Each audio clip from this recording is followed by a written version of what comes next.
Alright, so I think last topic हम लोगों ने देखा था that was the external sector. उसमें हम लोगों ने एक्सचेंज रेट मैनेजमेंट के बारे में बात कर लिया था। यहाँ पे हम लोगों ने लास्ट में नीड और रीड का कॉन्सेप्ट देख लिया था। मैं आई गेस किसी को डाउट नहीं होगा। अगर कोई डाउट है तो लास्ट का यूट्यूब वीडियो देख लेना, उसमें नीड और रीड का कॉन्सेप्ट मैंने ऑलमोस्ट जितना अच्छे से हो सकता है उतना बेटर तरीके से समझाने की कोशिश। दैट बीइंग सेड, अब चलते हैं नेक्स्ट टॉपिक से स्टार्ट। तो नेक्स्ट टॉपिक था हमारे पास फॉरेन ट्रेड पॉलिसी 2023। अभी यूनियन जो मिनिस्ट्री है ऑफ कॉमर्स एंड इंडस्ट्री, उन्होंने नोटिफाई किया है हमारा न्यू फॉरेन ट्रेड पॉलिसी 2023। ठीक है, तो एक तो कीवर्ड हो गया मेंस के लिए कि आपको पता होना चाहिए हमारी एक फॉरेन ट्रेड पॉलिसी आ गया है। और ये नोटिफाई किसने किया है, तो यू शुड नो कि ये नोटिफाई किया है कॉमर्स मिनिस्ट्री ने। और कौन से रूल्स के अंडर किया है, तो you should know the foreign trade development and regulation act 1992 के अंदर इसे नोटिफाई किया गया है। राइट, सो ये बेसिकली ये जो ट्रेड पॉलिसी है, this is based on the principles of responsiveness to the requirement of trade, trust and partnership with exporters. तो हमारे जो एक कंट्री के जो एक्सपोर्टर्स हैं उनका एक पाइवटल रोल है इसके अंदर। राइट, जो पॉलिसी है उनके जो भी इश्यूज है, कंसर्न है, उसको एड्रेस करना चाहिए और उनका ट्रस्ट और पार्टनरशिप एनहेंस करने की कोशिश करनी है। ठीक है, अब इसमें बहुत सारे एस्पेक्ट हैं जो अपने को पता होने चाहिए। अभी जो लास्ट फॉरेन ट्रेड पॉलिसी चल रही था वो 2015 से 2020 का पीरियड चल रहा था। इस दौरान बहुत सारे जियो पॉलिटिकल शॉक्स आए, जैसे कोविड-19 पैंडमिक हुआ, फिर रशिया यूक्रेन जो वॉर है। इसके अलावा और भी तरह तरह के जियो पॉलिटिकल टेंशन थे, जैसे यूएस चाइना ट्रेड वॉर हो गया। राइट, सो इसकी वजह से जो ओवरऑल इंटरनेशनल ट्रेड था वो काफ़ी प्रॉब्लमैटिक रहा था। Right, but India has reach record high performance during this time also which was good for us. तो अभी ये जो नई फॉरेन ट्रेड पॉलिसी बना है, इसका क्या अप्रोच है उसके बारे में डिस्कस कर लेते हैं। पहला, it is moving from incentives to tax remissions. Next, greater trade facilitation through technology automation and continuous process या rearranging. Next is export promotion through collaboration. And lastly, focusing on emerging areas like e-commerce, export, etc. Right, तो पहला कोशिश ये है कि अभी तक जो इंसेंटिव दिए जा रहे थे एक्सपोर्टर्स को एक्सपोर्ट करने के लिए अपना सामान, उसकी जगह हम उसे टैक्स रिमिशन दे रहे हैं। राइट, इसके अलावा नेक्स्ट जो पिलर है which was greater tech trade facilitation, तो इसमें हम क्या करें, टेक्नोलॉजी का बहुत ज़्यादा इस्तेमाल कर रहे हैं ताकि जो टर्न अराउंड टाइम है हमारा जो भी गुड है उसको सेंड करने का, वो टाइम कम हो जाए। राइट, तो आपको सुना ही होगा बहुत सारे different single window clearances system आ गए जिसके थ्रू हम ट्रेड को और फास्टर कर रहे हैं। थर्ड है एक्सपोर्ट प्रमोशन थ्रू कोलैबोरेशन, तो हम लोग स्टेट्स पे, डिस्ट्रिक्ट लेवल पे और एक्सपोर्टर्स की बॉडीज़ के थ्रू कोलैबोरेशन बना रहे हैं, जहाँ पे ये जो भी एक्सपोर्टर्स हैं उनका एक ग्रुपिंग होगा उस लेवल पे, जहाँ पे उन्हें एक तो टेक्निकल एक्सपर्टीज़ मिलेगा, दूसरा उनके जो भी कंसर्न्स होंगे उसको वो एक कलेक्टिव मैनर में गवर्नमेंट के सामने रख सकते हैं और उसके बेस पे एक कलेक्टिव पॉलिसी फॉर्मुलेशन हो सकता है। And lastly, focusing on emerging areas in terms of export, जैसे ई कॉमर्स एक्सपोर्ट हो गया, या कुछ डिस्ट्रिक्ट को डेवलप ही करना एज एक्सपोर्ट हब। तो इस तरीके से हम लोग कुछ इमर्जिंग एरियाज़ के ऊपर भी फोकस करें जिससे हमारा एक्सपोर्ट जो है वो ओवरऑल बूस्ट हो जाए। ठीक है, तो थोड़ा सा प्रोफाइल देख लो इंडिया का। जो ट्रेड प्रोफाइल की अगर हम बात करेंगे, तो फ्रॉम द ईयर 2016 हमारा जो एक्सपोर्ट है वो ऑलमोस्ट 55% बढ़ गया इन द ईयर 2022, और इन द ईयर 2023 ये बढ़ के 74% से बढ़कर 760 बिलियन यूएस डॉलर हो गया। राइट, सो एक सिग्निफिकेंट इंक्रीज देखने को मिल रहा है। यहाँ पे आप बोल सकते हो कि एक सिग्निफिकेंटली या एक कंसिस्टेंट अपवर्ड ट्रेंड देखने को मिल रहा है पिछले 7-8 सालों के अंदर। राइट, इसका रीज़न क्या है, एक तो हमारे जो एक्सपोर्ट है वो तो बढ़ा ही है, इसके साथ साथ इन्फ्लेशन भी एक इंपॉर्टेंट रोल प्ले करता है ना। लेट्स से अगर आपने 10 गाड़ी इस साल भी बेची, 10 गाड़ी अगले साल भी बेचोगे, तो ऑब्वियस सी बात है इन्फ्लेशन की वजह से जो मोस्ट रिसेंट या जो करंट ईयर है उसमें जो गाड़ियाँ बिकेगी वो पिछले ईयर के मुकाबले ज़्यादा होगी। ठीक है, दूसरा, इंडिया ने कंसिस्टेंटली इंक्रीज किया है over this period of time. ठीक है, अब इसमें कोविड 19 वाला जो पैंडेमिक का ईयर लोगे तो वहाँ पे यू विल डेफिनेटली फाइंड कि जो कुछ समय के लिए एक्सपोर्ट जो था वो थोड़ा सा कम हुआ था, बट स्टिल अगर ओवरऑल ट्रेंड बोलें तो हम लोगों ने इंक्रीमेंट ही किया है। ठीक है, एक्सपोर्ट के टर्म्स में। नेक्स्ट, अगर हम बात करें टोटल टारगेट क्या है अभी हमारा इस फॉरेन ट्रेड पॉलिसी के अंडर, राइट, इसके अंदर हमारा टारगेट है $2 trillion for goods and services exports by 2030। ठीक है, तो ये टारगेट आप लिख सकते हो। ये हमारी जो फॉरेन ट्रेड पॉलिसी है उसके अंदर हम लोग ये जो टारगेट है वो रखा हुआ है। तो ये वाला number is significant in terms के, अगर आप लेट्स से मेंस के अंदर कोई कंक्लूजन वगैरह लिखना चाहते हो तो वहाँ पे आप लास्ट में लिख सकते हो कि ये वाला जो टारगेट है उसको अचीव करने के लिए हमें जो फॉरेन ट्रेड है उसको ज़्यादा ल्यूक्रेटिव बनाना पड़ेगा इंडिया में। ठीक है, नेक्स्ट, इंडिया के टॉप इम्पोर्ट नेशंस कौन से, जहाँ से इंडिया सबसे ज़्यादा इम्पोर्ट करता है। तो इसमें कोई दो राय नहीं है कि सबसे ज़्यादा इम्पोर्ट हम लोग चाइना से करते हैं, उसके बाद यूएई है, देन यूएसए और लास्टली रशिया। तो ये चार कंट्रीज का नाम पता होना चाहिए। एंड रशिया इस लिस्ट में अभी रिसेंटली ऐड हो गया because of the increase oil that we have started to purchase from Russia. ठीक है, post the Russia Ukraine war. उससे पहले हम लोग रशिया से इतना ऑयल भी नहीं खरीदते थे, राइट। तो ये सब इसलिए पॉसिबल हो पाया बिकॉज रशिया यूक्रेन वॉर की वजह से बाकी जो इंटरनेशनल ऑयल थे वो महंगे हो गए। रशिया से कोई ले भी नहीं रहा था, ठीक है, ऑयल पे एम्बार्गो लगा दिया गया था बाय वेस्टर्न नेशंस। तो इंडिया ने जब परचेज करना चालू किया तो इंडिया को सस्ते मिल मिला और इसलिए इंडिया का लीडिंग ऑयल एक्सपोर्टर रशिया बन गया। ठीक है, उससे पहले इराक या फिर यूएई जो थे वो इराक और ईरान जो थे उस लिस्ट में टॉप पे रहते थे, but post the Russia Ukraine war Russia हमारा एक लीडिंग ऑयल एक्सपोर्टर बन गया। ठीक है, अब ये तो हो गई इंपोर्ट की बात। अब बात करते हैं इंडिया एक्सपोर्ट किससे करता है। तो इंडिया सबसे ज़्यादा एक्सपोर्ट करता है यूएसए को, then UAE, third Netherlands and fourth China. ठीक है, तो ये कंट्रीज आपको बताना चाहिए, यहाँ पे इंडिया सबसे ज़्यादा एक्सपोर्ट करता है। और इसके अलावा क्या प्रोडक्ट्स इंडिया सबसे ज़्यादा एक्सपोर्ट करता है, तो ये भी अगेन पता होना चाहिए। सबसे ज़्यादा हम लोग एक्सपोर्ट करते हैं पेट्रोलियम, उसके बाद इलेक्ट्रॉनिक गुड्स, फिर rice, chemicals and lastly drugs and pharmaceuticals. ठीक है, तो ये 5 कमोडिटीज़ जो हैं हम सबसे ज़्यादा एक्सपोर्ट करते हैं। अगर इंपोर्ट की बात करें तो सबसे ज़्यादा इंपोर्ट भी हम पेट्रोल करते हैं, लेकिन ये जो पेट्रोल है ये हम लोगों ने प्रोसेस किया है। ठीक है, प्रोसेस करके फिर हम एक्सपोर्ट कर रहे हैं, राइट। सो इस सेंस में पेट्रोलियम इंपोर्ट भी है और पेट्रोलियम एक्सपोर्ट भी है। क्लियर, तो ये चीज़ याद रखना है। बाकी यहाँ पे देखो ये वाला जो ग्राफ है इसके थ्रू आपको पता लगेगा इंडिया का जो सर्विसेज में ट्रेड है और जो मर्चेंडाइज ट्रेड है, मतलब जो कुछ चीज़ मैन्युफैक्चर करके फिर उसे जो बेचना है वो मर्चेंडाइज ट्रेड में आ जाता है, राइट। सो हमारा जो मैन्युफैक्चरिंग के अंदर देखोगे ईयर ऑन ईयर के बेसिस के ऊपर तो आपको यहाँ पे ट्रेड डेफिसिट मिलता है। ठीक है, तो इंडिया की जो मैन्युफैक्चरिंग है या फिर मैन्युफैक्चर्ड गुड्स का जो एक्सपोर्ट है उसके अंदर या वो जो अकाउंट है वो डेफिसिट में मिलेगा, इन द सेंस कि हम ज़्यादा चीज़ें इंपोर्ट कर रहे हैं, हम ज़्यादा मैन्युफैक्चर्ड गुड्स इंपोर्ट कर रहे हैं रादर देन एक्सपोर्टिंग दैम। ठीक है, इसलिए हमारा जो मर्चेंटाइज ट्रेड है वो ज़्यादातर डेफिसिट में रहता है। ठीक है, तो आप एक सेफ गेस ले सकते हो। अगर आपको पूछा जाए कि मर्चेंडाइज ट्रेड जो है क्या ये डेफिसिट में होता है या सरप्लस में होता है, तो मोस्ट ऑफ द टाइम आपको ये डेफिसिट में ही मिलेगा। Then on the other hand services trade surplus के अंदर आती है, राइट। हमारा सर्विसेज जो है ईयर ऑन ईयर बेसिस के ऊपर इंक्रीज होता है और ये जो सरप्लस होता है मतलब जितना अमाउंट ऑफ सर्विसेज हम लोग एक्चुअली इंपोर्ट करते हैं उससे ज़्यादा हम एक्सपोर्ट करते हैं, लार्जली बिकॉज ऑफ आईटी। ठीक है, आईटी हो गया, फिर आपके पास टूरिज्म वगैरह हो गया, इन इंडस्ट्रीज़ की वजह से इंडिया का जो सर्विस सेक्टर है काफ़ी बूमिंग है, राइट। ये पता होना चाहिए सरप्लस है। आपको याद होगा हम लोगों ने बीओपी अकाउंट देखा था।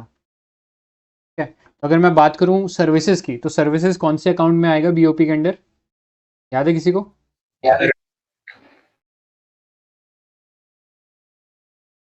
Current account. करंट अकाउंट, और फिर करंट अकाउंट में भी कैटेगरीज थी इफ यू रिमेंबर, एक विजिबल था और एक इनविजिबल था ना। इनविजिबल। हाँ करेक्ट, हाँ, तो ये करेक्ट। तो ये आ जाएगा करंट अकाउंट में, और करंट अकाउंट में भी किस पार्ट में, the invisible part of it. ठीक है, तो ये चीज़ें याद रखनी है। और ये कहाँ पे आ जाएगा, करंट अकाउंट में ही लेकिन विजिबल पार्ट में आ जाएगा। ठीक है, तो ये पता होना चाहिए।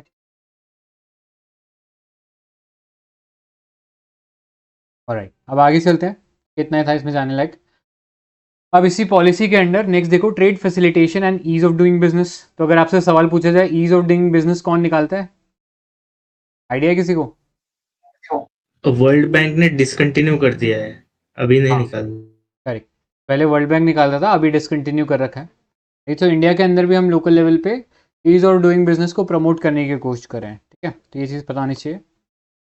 अब इसके बारे में देखो, trade facilitation and ease of doing under the foreign trade policy 2023। तो इसमें सबसे पहला इनिशिएटिव क्या लिया गया, एक नेशनल कमेटी बनाया गया ऑन ट्रेड फैसिलिटेशन, NCTF, जिसका काम ये है कि ये फैसिलिटेट करेगा coordination and implementation of WTO's trade facilitation agreement. ठीक है, तो जो ये WTO का ट्रेड फैसिलिटेशन एग्रीमेंट है, जिसके अंदर हमें जितना भी ट्रेड है उसको प्रमोट करने का जो भी काम है वो करना है, राइट। सो ये जो WTO का TFA है, trade facilitation agreement, this came into force in 2017 to address the issue of red tape across borders and streamline the movement of good. ठीक है, तो अक्रॉस द कंट्रीज जो दूसरे इंपोर्ट्स या एक्सपोर्ट हैं उसके अगेंस्ट जो बैरियर्स लगा रखे हैं, चाहे फिर वो टेरिफ हैं या नॉन टेरिफ है, आगे डिस्कस करेंगे उस इन वर्ड्स को भी, बट चाहे टेरिफ है नॉन टेरिफ जो बैरियर्स है उन्हें स्ट्रीमलाइन करने की ज़रूरत है ताकि जो ट्रेड है वो ओपन हो सके। ठीक है, अक्रॉस डिफरेंट कंट्रीज। अब ये इनिशिएटिव को स्पीयर हेड कौन कर रहा है, मतलब इसको टेक केयर कौन कर रहा है, तो इसके लिए आपको एजेंसी या बॉडी का नाम पता होना चाहिए। This is directorate general of foreign trade. किसके अंडर आता है? मिनिस्ट्री ऑफ कॉमर्स के अंडर आता है। ठीक है, कंफ्यूज मत होना, कभी मिनिस्ट्री ऑफ फाइनेंस बोल के आपको कंफ्यूज करे तो या वहाँ पे ध्यान देना, this is under ministry of commerce. तो it is the facilitator of export and import. It also consults various export promotion councils, trades and industry body. ठीक है, ये जो काम जो कर रहा है ट्रेड फैसिलिटेशन एग्रीमेंट को इम्प्लीमेंट करने का, ये directorate general of foreign trade, इसमें ये जो डिफरेंट इंडस्ट्रियल बॉडीज़ हैं या जो ट्रेड बॉडीज़ हैं उनसे भी कंसल्ट करता है और उनकी जो भी आइडियाज़ होते हैं, व्यू पॉइंट, उनको केटर करता है। नेक्स्ट है निर्यात बंधु। तो निर्यात बंधु basically being implemented for mentoring new and potential exporters. ठीक है, तो बेसिकली एक मेंटर रहेगा जो कि एक्सपोर्टर को उनका जो काम है उसके अंदर टेक्निकल जो भी एक्सपर्टीज उन्हें चाहिए उसको प्रोवाइड कराएगा। नेक्स्ट है issuance of EICE which is electronic importer exporter code. तो ये याद रख लेना, ये इंपॉर्टेंट है। ठीक है, तो आपको ये पता होना चाहिए एक कोड मिलेगा जिसके थ्रू ये जो इंपोर्टर्स और एक्सपोर्टर्स हैं इनका एक यूनिक आइडेंटिफिकेशन हो पाएगा। तो ये IEC जो है, this would be a 10 character alpha numeric number allotted to an entity and is mandatory for undertaking any export और इम्पोर्ट एक्टिविटी। ठीक है, तो अगर लेट्स से आप कोई इंपोर्टर एक्सपोर्टर बनना चाहते हो तो आपके पास ये EIEC ही होना चाहिए। ठीक है, तो तभी आप जो है कोई भी एक्सपोर्ट या इम्पोर्ट एक्टिविटी कर पाओगे। नेक्स्ट एक नया चीज़ क्या ऐड हुआ है, certificate of origin, online facility for certificate of origin. It has a unique number, UDIN मतलब unique document identification number and QR code मिलेगा। ठीक है, तो क्या होता है, जैसे हम लेट्स से एक ट्रेड फैसिलिटेशन एग्रीमेंट किया है, ठीक है, फ्री ट्रेड फैसिलिटेशन एग्रीमेंट किया किसी कंट्री के साथ, जैसे अभी आपने सुना है हम लोगों ने UAE और इंडिया ने साइन कर लिया। ठीक है, एक फ्री ट्रेड फैसिलिटेशन एग्रीमेंट। तो इसमें क्या होता है, मैं बोलता हूँ UAE, आप UAE इस कंट्री से जो भी सामान इंडिया में आएगा उससे हम लोग कोई भी उस पर इम्पोर्ट ड्यूटी नहीं लगाएंगे। लेकिन ऐसा हो कि सपोज कोई चाइनीज ट्रेडर को ऐसा लगता है कि ऐसा करते हैं, हम अपना सामान UAE भेज देंगे और UAE से फिर वो सामान इंडिया में चला जाएगा, राइट। सो हमारा जो फ्री ट्रेड एग्रीमेंट है that has been done with UAE, लेकिन उसका फ़ायदा चाइनीज़ प्रोडक्ट उठा रहे हैं। ठीक है, यहाँ चाइनीज़ एक्सपोर्टर उठा रहे हैं इनडायरेक्टली UAE से सामान सेंड करके। तो ऐसे में हम क्या करेंगे, इंडिया और UAE साथ में मिलकर एक एग्रीमेंट कर लेंगे कि जब भी आप अपने कंट्री में मैन्युफैक्चर्ड हमें कोई सामान भेजोगे उसी पे आपका ये FTA जो है फ्री ट्रेड एग्रीमेंट लागू होगा, यानी उस पर इम्पोर्ट नहीं लगेगा। तो इसको इंश्योर करने के लिए जो भी प्रोडक्ट आप खुद बनाओगे उसके साथ आपको एक सर्टिफिकेट ऑफ ओरिजिन भी लगा के भेजना है। ठीक है, तो सर्टिफिकेट ओरिजिन में क्या देखने को मिलेगा, इसमें आपको देखने को मिलेगा एक यूनिक डॉक्यूमेंट आइडेंटिफिकेशन नंबर और दूसरा एक QR कोड जिससे उसको वैलिडेट किया जा सकता है।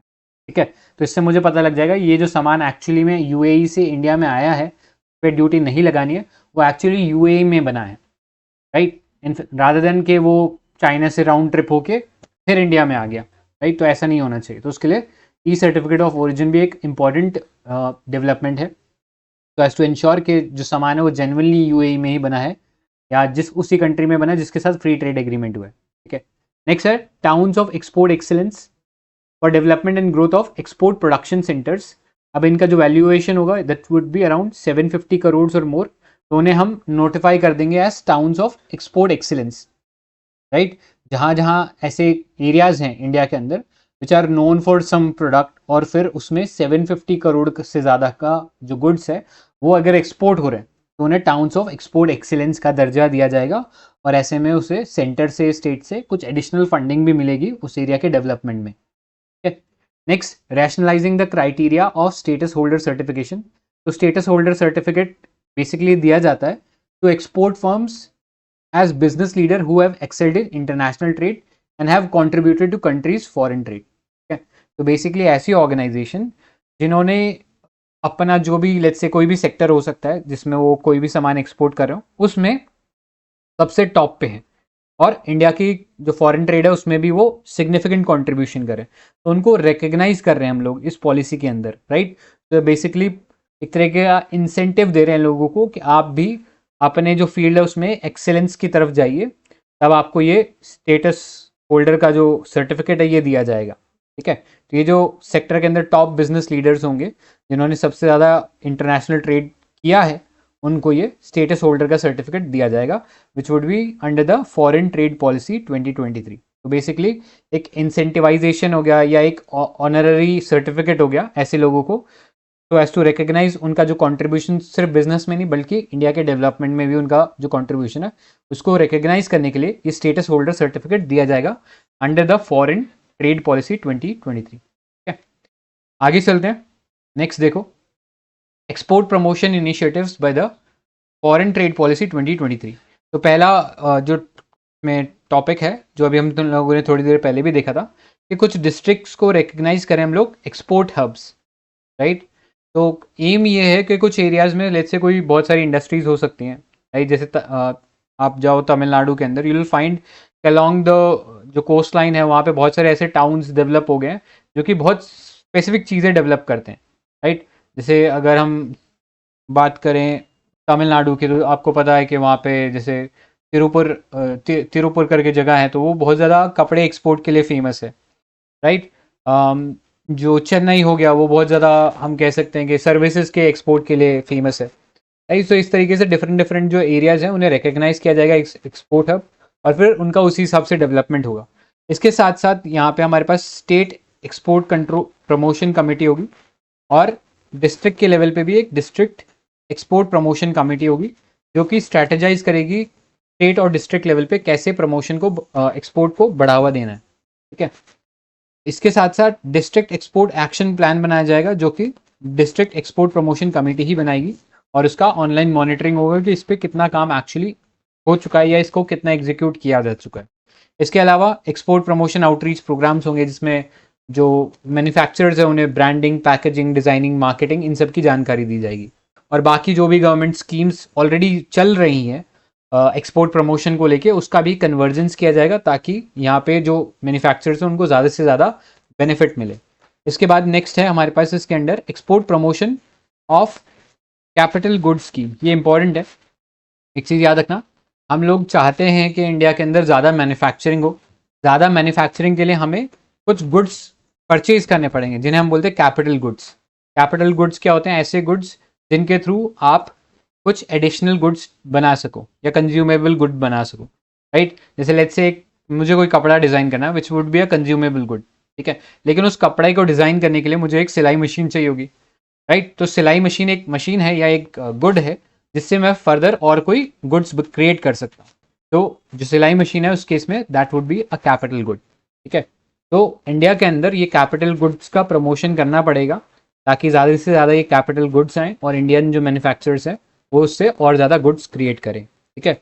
लेकिन अब ये जो कैपिटल गुड्स होते हैं ये ज़्यादा टेक्नोलॉजी इंटेंसिव होते हैं और जनरली इंडिया इंपोर्ट के ऊपर डिपेंडेंट है for this capital goods.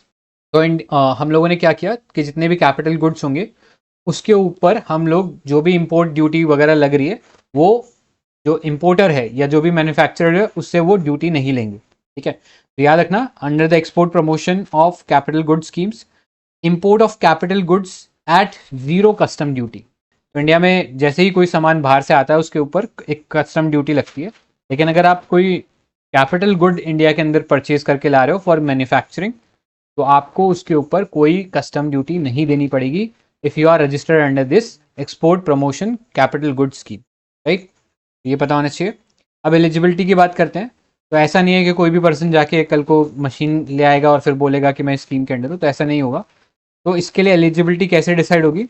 It covers manufacturer, exporters, merchant exporter, service provider who are certified as common service provider by directorate general of foreign trade. तो ऐसे कोई manufacturers हैं जो कि एक्सपोर्टिंग का काम करते हैं अगर वो रिकग्नाइज हैं as common service provider by the directorate general of foreign trade, इसके अलावा सर्विस प्रोवाइडर हो गए, मशीन मर्चेंट एक्सपोर्टर हो गए, इन सबको पहले अपने आप को सर्टिफाई कराना पड़ेगा under the directorate general of foreign trade, और फिर ही उन्हें इस स्कीम के अंडर बेनिफिट्स मिलेंगे। ठीक है, नेक्स्ट, कभी कभी ये जो इम्पोर्ट्स हैं under the EPCG are subject to average export obligation, मतलब जो भी पर्सन इस स्कीम के अंदर बेनिफिट क्लेम की करने की कोशिश कर रहा है उसे एक सब्सटैंशियल अमाउंट ऑफ एक्सपोर्ट हर साल करना पड़ेगा। ठीक है, ऐसा नहीं है कि पता लगा कि आपने मशीन तो मंगवा ली लेकिन आप एक्सपोर्ट कर ही नहीं रहे हो, आप इंडिया में ही सामान बेच रहे हो और सरकार को एक तरीके से चूना लगा रहे हो, तो ऐसा नहीं हो। इसके लिए गवर्नमेंट ने एक एडिशनल क्लॉज डाला है कि आपका एक एवरेज एक्सपोर्ट ऑर्डर होना चाहिए ऑलरेडी, राइट, जिससे पता लगे कि हाँ आप जेन्युइनली इसको बाहर बेचने के हिसाब से ही आपने ये कैपिटल गुड परचेज किया। ठीक है, दूसरा इसके अंदर एक और कैच है कि कभी कभी कुछ सेक्टर्स के अंदर ये जो एवरेज एक्सपोर्ट ऑब्लिगेशन का जो रिक्वायरमेंट है ये गवर्नमेंट ने वेव ऑफ कर दिया। क्लियर, ये पता होना चाहिए। अब आगे चलते हैं। नेक्स्ट है एक्सपोर्ट प्रमोशन यूनिट। अगेन वही सेम चीज़ है कि हम प्रमोट करना चाह रहे हैं एक्सपोर्ट को, इन्हांस करना चाह रहे हैं foreign exchange earning, attract foreign investment for the export production etcetera. ठीक है, तो इसमें बहुत सारी चीज़ें हम लोगों ने खोल दी, जैसे कि export oriented unit scheme, export electronics hardware and technology park scheme, software technology parks scheme for biotechnology park etcetera. तो ये सारा जो एलिजिबल यूनिट्स हैं ये भी अगेन एक्सपोर्ट प्रमोशन यूनिट के तौर पे ही खोली गई हैं। ठीक है, अब इसमें बस ये याद रखना ट्रेडिंग यूनिट्स जो है, मतलब अगर सामान सिर्फ खरीद के बेच रहे हो, आप कुछ मैन्युफैक्चरिंग नहीं कर रहे हो, तो वो एक्सपोर्ट प्रमोशन यूनिट्स के अंडर नहीं आएंगी। ठीक है, तो ये चीज़ याद रखनी है। इसके अलावा एक एडिशनल कॉन्सेप्ट आपको पता होना चाहिए विच इज़ डीम्ड एक्सपोर्ट। तो डीम्ड एक्सपोर्ट क्या होता है? सपोज कोई लेट्स से हम लोग इंडिया के अंदर मान लो SEZ है, ठीक है, special economic zone, right. So ये एक ऐसा रीजन होता है जहाँ पे जो भी सामान मैन्युफैक्चर होगा ये केवल एक्सपोर्ट के हिसाब से ही मैन्युफैक्चर हो रहा है। ठीक है, तो यहाँ पे अगर लेट्स से कोई सामान बेचता है पर्सन, तो ये भी इम्पोर्ट कहलाएगा, राइट। सपोज कोई डोमेस्टिक वेंडर है या डोमेस्टिक सप्लायर है, वो SEZ में सामान भेजता है, तो SEZ में जो पर्सन है उसके लिए वो इम्पोर्ट की तरह काउंट होगा, या डोमेस्टिक पर्सन के लिए वो एक्सपोर्ट की तरह काउंट होगा। ठीक है, क्योंकि विद इन इंडिया इसको ट्रीट करते हैं as some foreign entity, right. So ऐसे में अगर लेट्स से कोई पर्सन जो है वो किसी ऐसे पर्सन को सामान बेच रहा है जिसके पास इम्पोर्ट का लाइसेंस है, तो वो अपने आप को डीम्ड एक्सपोर्ट की कैटेगरी में भी डाल सकता है। ठीक है, तो याद रखना, अगर कोई पर्सन या कोई सेलर जो है वो कोई गुड बेच रहा है to somebody who is holding an import licence, तो उस पर्सन को हम लोग डीम्ड एक्सपोर्टर मानेंगे, और जो सामान भेजा गया है उसे डीम्ड एक्सपोर्ट मानेंगे। क्लियर, ये SEZ वगैरह में इसका प्रैक्टिकल एप्लीकेशन देखने को मिलता है, राइट। सो ये चीज़ पता होनी चाहिए। इतने पार्ट में कोई डाउट है, कोई क्वेश्चन है किसी को तो पूछिए। नहीं क्वेश्चन सो फार? ऑलराइट, आगे चलते फिर कुछ और इनिशिएटिव देख लेते हैं अंदर फॉरेन ट्रेड पॉलिसी 2023। तो पहला देखो ई कॉमर्स एक्सपोर्ट हब। हम लोगों ने स्टार्टिंग में ही बात किया था कि कुछ हम एरियाज ऐसे डेवलप करें which will be specifically catering to the e commerce export. जैसे आपको बहुत फेमस एक ई कॉमर्स एक्सपोर्ट कंपनी का नाम पता होगा, अलीबाबा। ठीक है, चाइनीज़ कंपनी है। आप यहाँ पे जाओ, कुछ भी आपको चीज़ चाहिए, चाहे कोई मोबाइल फ़ोन चाहिए या कोई मशीनरी चाहिए, सब कुछ आपको मिल जाएगा अलीबाबा पे, और इंडिया में आप उसको मंगवा सकते हो, कोई दिक्कत नहीं है। ठीक है, तो वैसे ही हम लोग भी अपना इंडिया का भी एक अलीबाबा टाइप का सेटअप बनाने की कोशिश करें, जहाँ पे स्पेसिफिकली ई कॉमर्स से रिलेटेड जो भी एस्पेक्ट होंगे, सामान होंगे, उन्हें बाहर भेजा जा सकता है। ठीक है, अब ये ई कॉमर्स एक्सपोर्ट हब बनाने की ज़रूरत क्या पड़ी, इससे फ़ायदा क्या होगा, right. So this would act as a center for favorable business infrastructure and facility for cross border e-commerce activity। तो फेवरेबल ई कॉमर्स एक्टिविटी होगा, उसके लिए इंफ्रास्ट्रक्चर और फैसिलिटीज़ प्रोवाइड करेगा। अब क्या होगी ये इंफ्रास्ट्रक्चर, तो यहाँ पे आपको एग्लोमरेशन बेनिफिट मिलेंगे, मतलब बहुत सारी यूनिट्स एक साथ आ जाती हैं और वहाँ पे उन्हें कुछ इंफ्रास्ट्रक्चर मिल जाता है, कुछ सर्टिफिकेशन मिल जाते हैं, कुछ टेस्टिंग फैसिलिटी मिल जाती है, कुछ कॉमन इन लॉजिस्टिक मिल जाता है। लॉजिस्टिक मतलब रोड मिल गया, या लेट्स से कोई ट्रेन का ट्रैक मिल गया, या फिर कोई इनलैंड वाटरवे मिल गया, राइट। तो इस तरीके से वो अपना सामान जो है ईजिली ट्रांसपोर्ट कर सकते हैं। ठीक है, तो ये चीज़ें पता होनी चाहिए। नेक्स्ट, एंटाइटलमेंट्स की बात करें तो जितने भी ये जो export e commerce export hub होंगे, इनको फाइनेंशियल असिस्टेंस मिलेगा under the market access initiative schemes which is run by the centre. अब ये ई कॉमर्स एक्सपोर्ट हब कौन बना सकते हैं, तो इसमें याद रखना प्राइवेट इनिशिएटिव से भी हो सकता है और पब्लिक प्राइवेट पार्टनरशिप से भी ये बनाया जा सकता है। ठीक है, सो गवर्नमेंट भी पार्टिसिपेट कर सकती है, बट लार्जली प्राइवेट सेक्टर का पार्टिसिपेशन इसमें ज़्यादा इंपॉर्टेंट है। ठीक है, उस पर ज़्यादा फोकस दिया गया है under the e commerce export hub. Clear, आगे चलते हैं। नेक्स्ट है promotion of e commerce export through postal routes. तो ये तो हो गया, देखो ई कॉमर्स एक्सपोर्ट हब तो बड़े बड़े जो प्लेयर्स हो गए उनके लिए होगा, लेकिन लेट्स से कोई छोटा अगर कोई एक्सपोर्टर है जो कि जो सी रूट है उससे कनेक्टेड नहीं है, अंदर इंडिया के मेन लैंड इंडिया के अंदर रह रहा है कहीं यूपी वगैरह में, तो वहाँ से उसको सामान भेजने में बड़ी दिक्कत होती है, छोटे जो एक्सपोर्टर्स होते हैं उनको, राइट। सो इसको टैकल करने के लिए हम लोगों ने जो हमारा पोस्टल नेटवर्क है उसका भी इस्तेमाल किया है। ये जो है basically promotion of e commerce export through postal routes. इसमें हम लोगों ने डाकघर निर्यात केंद्र बनाए हैं। ठीक है, तो डाकघर मतलब जो पोस्ट ऑफिस हैं बेसिकली एक्सपोर्ट सेंटर्स की तरह काम करेंगे, राइट। तो यहाँ पे एक हब एंड स्पोक मॉडल बनेगा with the foreign post office to facilitate cross border e commerce. ठीक है, तो क्या होगा बेसिकली हब एंड स्पोक क्या होता है, एक सेंटर का हब होता है और जैसे व्हील के होते हैं ना, व्हील का एक सेंटर होता है और साइड में उसके स्पोक्स लगे रहते हैं, राइट। यहाँ पे एक डिफरेंट छोटे छोटे डाकघर्स होंगे, राइट। लेट्स से एक डिस्ट्रिक्ट में एक हो गया, फिर वहाँ से सारा सामान एक बड़े किसी हब में आ सकता है और वहाँ से फिर वो जो सामान है एक्सपोर्ट के लिए भेजा जा सकता है। ठीक है, जैसे आपके अमेजोन का भी अगर आप डिलीवरी मंगवाते हो तो उसमें ऐसे ही होता है। लेट्स से आप रह रहे हो दिल्ली के अंदर, ठीक है, और लेट्स से आपने सामान परचेज किया मुंबई से, तो क्या होता है वो सामान मुंबई में किसी वेंडर के पास होगा वो या सेलर के पास होगा, वो सेलर क्या करेगा वहाँ से अमेजोन का कोई लोकल पर्सन आएगा उस वेंडर से मुंबई से सामान को कलेक्ट करेगा और अपने जो लोकल मुंबई का जो हब है उसके अंदर उसको ले जाके रख देगा। वहाँ से फिर ये जो सामान है ये एक सेंट्रल हब में आएगा, लेट्स से इस केस में दिल्ली वाला हो गया, दिल्ली से फिर वो जो सामान है दिल्ली का जो लोकल हब है उसके अंदर आएगा और फिर आपके घर पे पहुँचेगा। वही सेम चीज़ यहाँ पे भी हम लोग करने की कोशिश करें और यहाँ पे जो डाकघर होंगे they will act as the nodes या the spokes for this model. ठीक है, और फिर एक बड़ा सेंट्रल हब क्या होगा, फॉरेन पोस्ट ऑफिस। ठीक है, तो ये याद रखना promotion of e commerce export through postal route. आगे चलते हैं, ये पार्ट अगेन इंपॉर्टेंट रहेगा, duty exemption and remission schemes. ठीक है, तो हम लोग क्या कर रहे हैं कि बेसिकली एक्सपोर्ट को इंसेंटिवाइज करने के लिए जितने भी एक्सपोर्टर्स होते हैं उनको या तो जितने टैक्सेस उन्होंने भरे हैं उसके ऊपर रिबेट दे देते हैं या कुछ इंसेंटिव्स देते हैं। ठीक है, देखो पहला है advance authorisation AA। Imports under the advance authorisation are exempted from payment of basic custom duty, additional custom duty, education cess, anti dumping duty, countervailing duty, safeguard duty. तो ये सारे जो टैक्सेस है ना दीज आर इनडायरेक्ट टैक्सेस। ठीक है, ये सारे इनडायरेक्ट टैक्सेस हैं और जब भी आप कोई सामान इंपोर्ट करते हो डिपेंडिंग अपॉन किस टाइप का इंपोर्ट है उस पर डिफरेंट टैक्सेस इनमें से लगते हैं।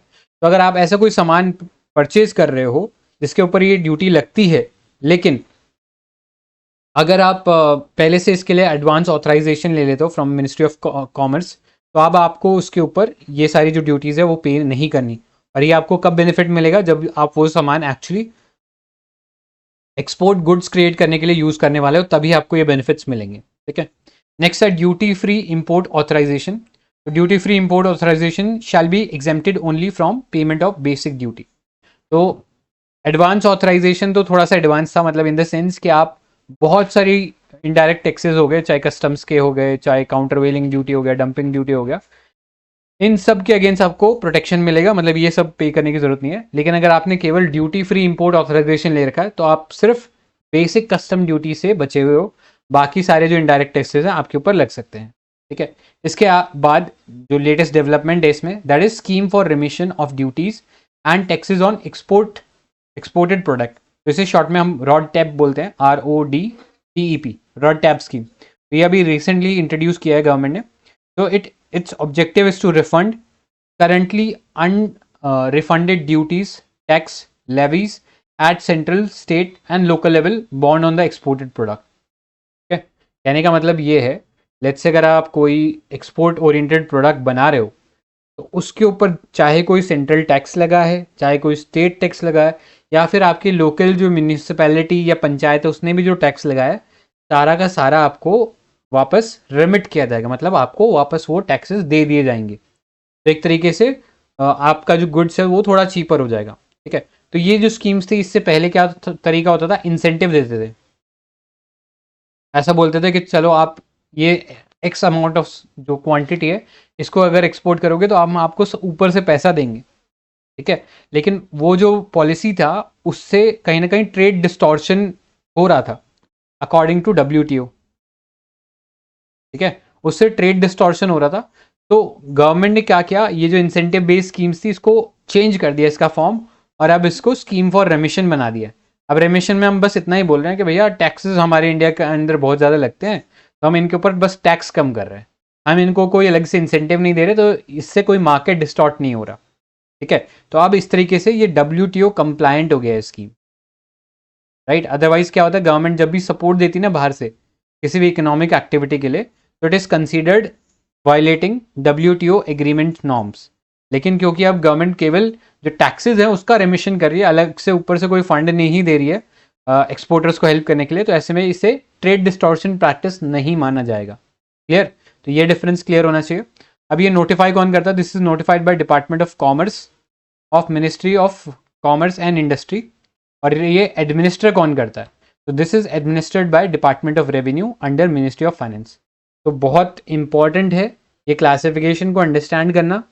ये जो रॉड टैप स्कीम है इसे नोटिफाई कौन कर रहा है, इसे नोटिफाई कर रहा है डिपार्टमेंट ऑफ कॉमर्स, जो कि मिनिस्ट्री ऑफ कॉमर्स के अंडर आता है, लेकिन इसको एडमिनिस्टर करने का काम जो है वो मिनिस्ट्री ऑफ फाइनेंस के अंडर जो डिपार्टमेंट ऑफ रेवेन्यू है वो करेगा।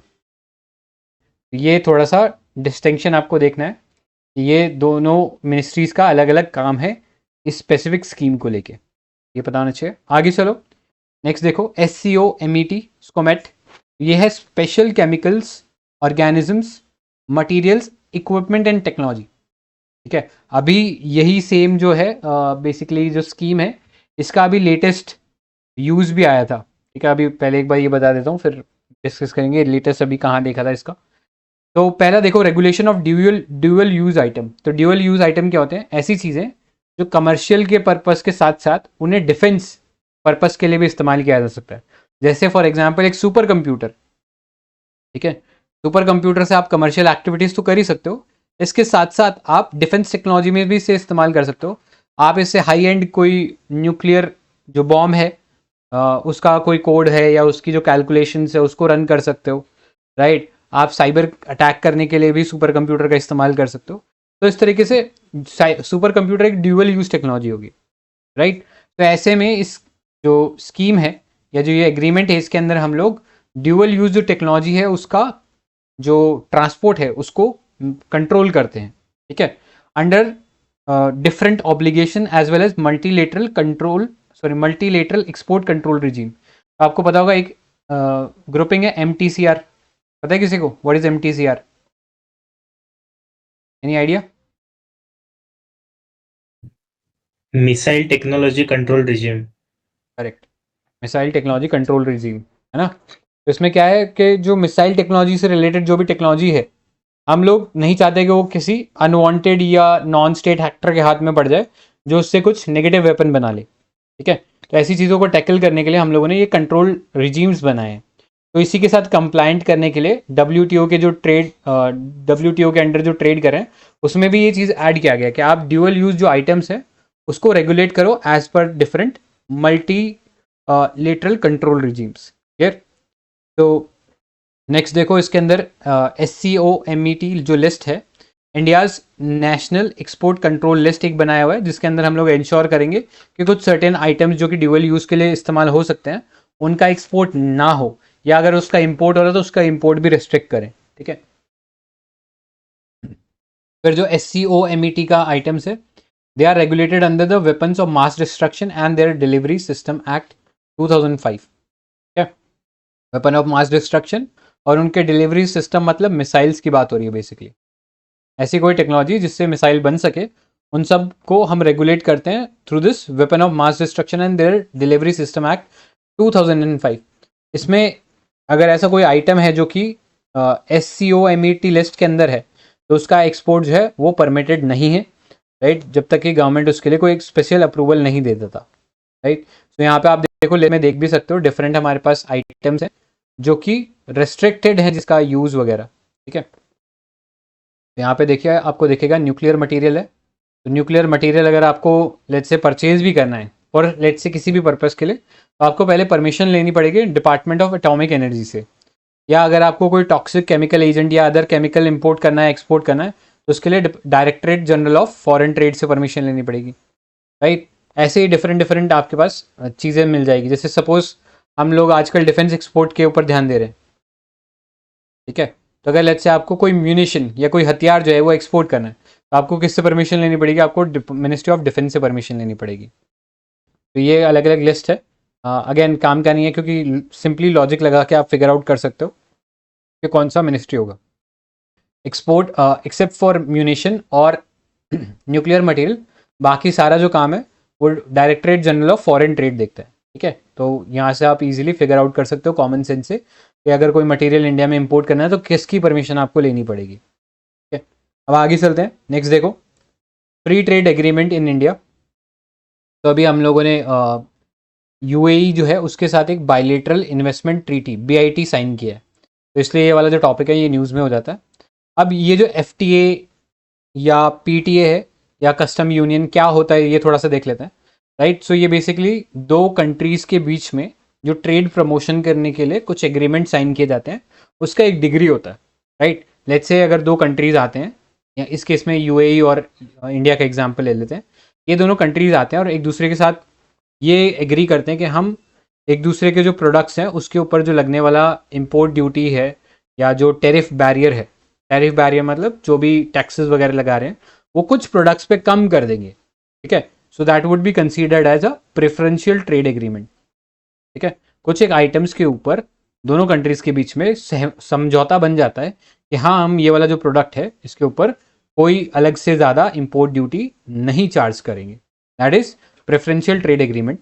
जब इसका जो बास्केट ऑफ गुड्स है उसको हम वाइडर कर देते हैं, मतलब बहुत ज़्यादा गुड्स के ऊपर हम लोग बिना किसी टैरिफ के जो इंपोर्ट एक्सपोर्ट है वो करने लग जाएं, तो उसे हम बोलते हैं फ्री ट्रेड एग्रीमेंट, जो कि अभी इंडिया और UAE ने साइन किया है, ये पता होना चाहिए। नेक्स्ट अगर हम बात करें कस्टम्स यूनियन, इसके ऊपर ग्रेटर इंटीग्रेशन, ठीक है। जैसे जैसे हम ऊपर की तरफ जा रहे हैं जो कंट्रीज़ के बीच का जो इकोनॉमिक इंटीग्रेशन है वो बढ़ता जा रहा है। तो कस्टम यूनियन में क्या होता है, यहाँ पे बेसिकली जो कंट्रीज़ होते हैं वो आपस में एक दूसरे के जो प्रोडक्ट्स हैं उसमें कोई डिस्क्रिमिनेशन नहीं करते, दोनों कंट्रीज़ हैं आपस में एक दूसरे के प्रोडक्ट को डोमेस्टिक प्रोडक्ट की तरह ही ट्रीट करती हैं। इसके अलावा लेट्स से अगर ये दोनों कंट्री कोई बाहर से कोई तीसरी कंट्री से कोई प्रोडक्ट परचेज करती हैं तो it is considered as a foreign product और उसको डिस्क्रिमिनेट किया जाता है और उसके ऊपर जो कस्टम ड्यूटी है या जो भी इम्पोर्ट टैक्सेस वगैरह हैं वो लगाए जाते हैं, ठीक है। फिर कस्टम यूनियन से अगर हम थोड़ा सा एक लेवल ऊपर बढ़ेंगे तो हम पहुंच जाएंगे कॉमन मार्केट के ऊपर। यहाँ पे कस्टम यूनियन से भी एक स्टेप ऊपर चले जाते हैं। यहाँ पे जो मूवमेंट है that is not just limited to goods but also to labour या ह्यूमन रिसोर्स, ठीक है। कॉमन मार्केट में ह्यूमन रिसोर्सेज का भी मूवमेंट हो सकता है। जैसे सपोज इंडिया से अगर हम चाहते हैं कि हमारा जो वर्क फोर्स है वो चीपर है, तो हम इंडिया से ह्यूमन रिसोर्सेज एक्सपोर्ट कर सकते हैं जो कि उन कंट्रीज़ में जाके काम कर सकते हैं, ठीक है। उन्हें अलग से कोई चार्जेस पे नहीं करने पड़ेंगे, they will also be treated as the labourers या work force of that country, ठीक है। और फिर इससे भी एक स्टेप ऊपर जाओगे तो आप पहुंच जाओगे इकोनॉमिक यूनियन पे। जैसे इसका एग्जाम्पल क्या है, EU यूरोपियन यूनियन एक एग्जाम्पल है। तो यहाँ पे ना सिर्फ गुड्स और ह्यूमन रिसोर्सेज का मूवमेंट हो सकता है बल्कि यहाँ पे एक कॉमन करेंसी भी होती है, ठीक है। जैसे EU के केस में कॉमन करेंसी क्या है आपको पता होना चाहिए, यूरो जो है वो एक कॉमन करेंसी है इन कंट्रीज़ के लिए, ठीक है। तो ये था इंटीग्रेशन, तो आपको लेवल पता होना चाहिए। PTA सबसे नीचे होता है, फिर FTA, फिर custom union, common market and then economic union, right. तो अभी ये जो है हम लोगों ने एक बायलेटरल इन्वेस्टमेंट ट्रीटी साइन किया है UAE के साथ, इस पर भी डिस्कस करेंगे BIT क्या होता है। तो BIT बेसिकली रेसिप्रोकल एग्रीमेंट होता है for according protection to investment by national and companies of one state in other, ठीक है। फॉर एग्जाम्पल UAE की कंपनी इंडिया के अंदर इन्वेस्ट करना चाहती है, तो वो जो इन्वेस्टमेंट है अगर लेट्स से उसमें कोई डिस्प्यूट हो जाता है या फिर कभी गवर्नमेंट चेंज हो जाती है तो ऐसा ना हो कि वो जो इन्वेस्टमेंट है वो खतरे में आ जाए, ठीक है। तो वो जो इन्वेस्टमेंट को प्रोटेक्ट करने के लिए हम BIT बनाते हैं कि अगर लेट्स से हमें उस इन्वेस्टमेंट को चेंज भी करना है तो वो जो चेंज है इन्वेस्टमेंट में या कोई भी कंडीशंस में अगर चेंज होगा तो उस BIT के अकॉर्डिंग ही वो चेंज होगा, ठीक है। तो एक basically standard operating procedure provide करता है जिसके थ्रू कोई भी अगर लेट्स से डिस्प्यूट हो जाती है तो उसको रिजॉल्व करने का काम किया जाएगा। मतलब कोई भी एक्शन जो है इन्वेस्टमेंट को लेके आर्बिट्ररी नहीं होगा, पहले से एक प्री डिफाइंड एग्रीमेंट में दोनों कंट्रीज बन चुके हैं, ठीक है। आगे चलते हैं।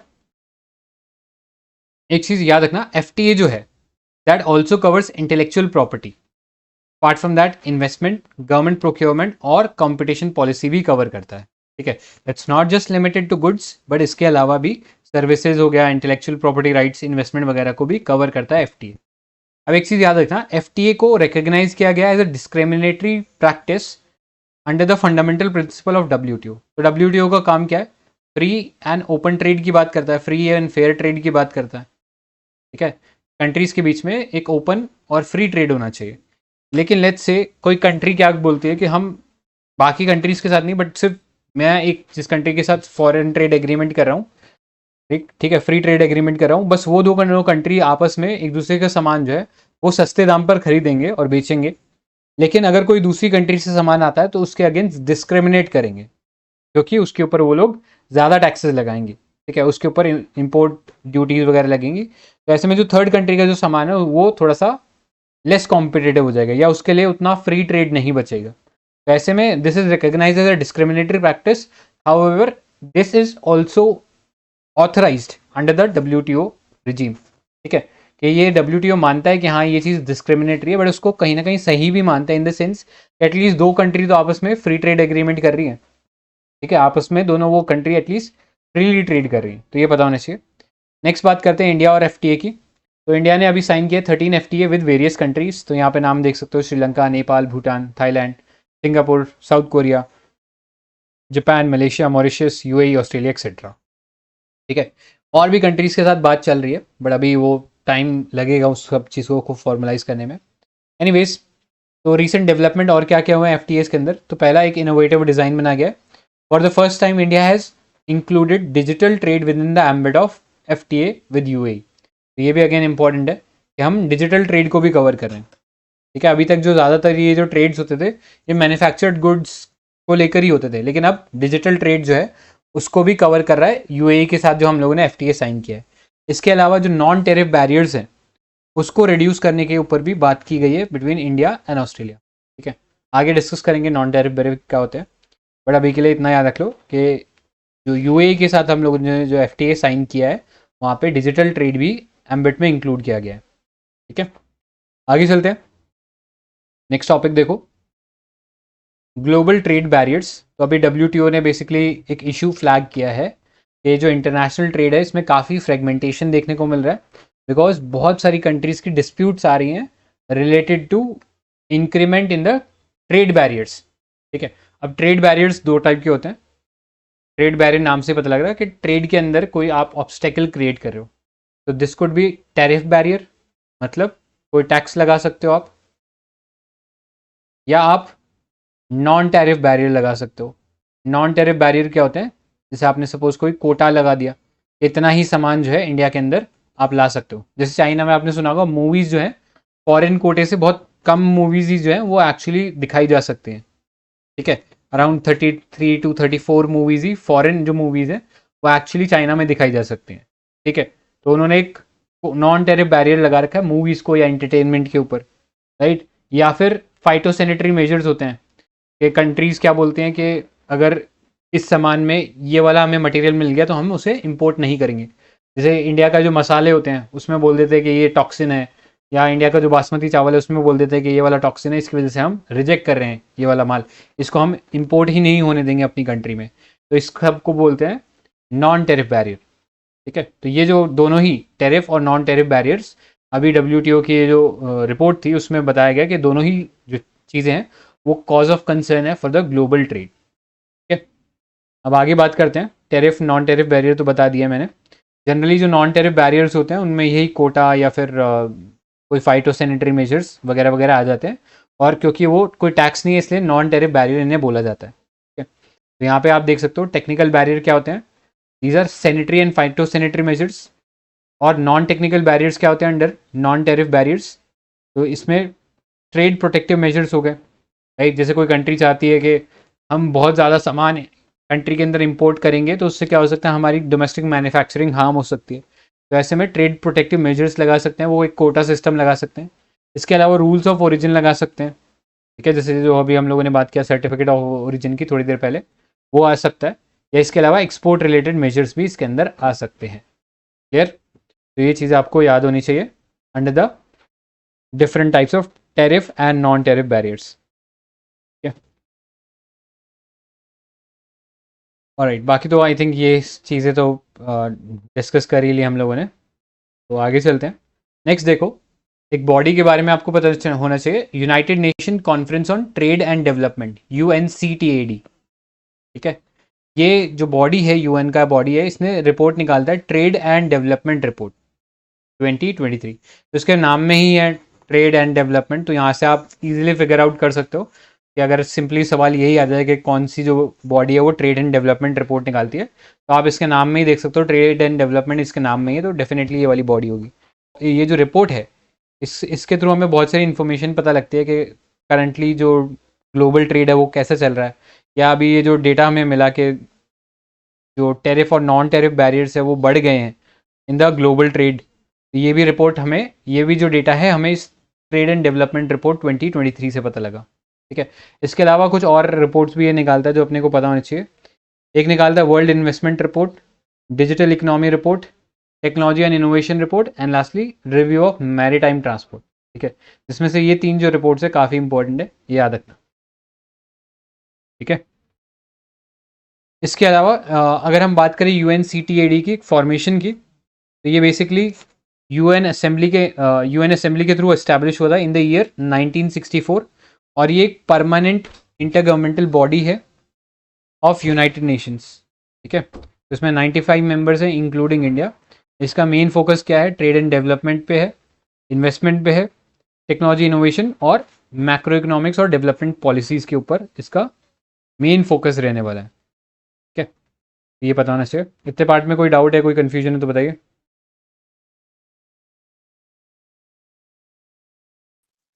Sir, the carbon border tax will be included in which kind of trade barrier? उसको आप टेरिफ बैरियर में बोल सकते हो, बिकॉज डायरेक्टली टैक्स लिया जाता है ना उसके अंदर, मतलब Okay, आपसे sir. पैसा लिया जा रहा है।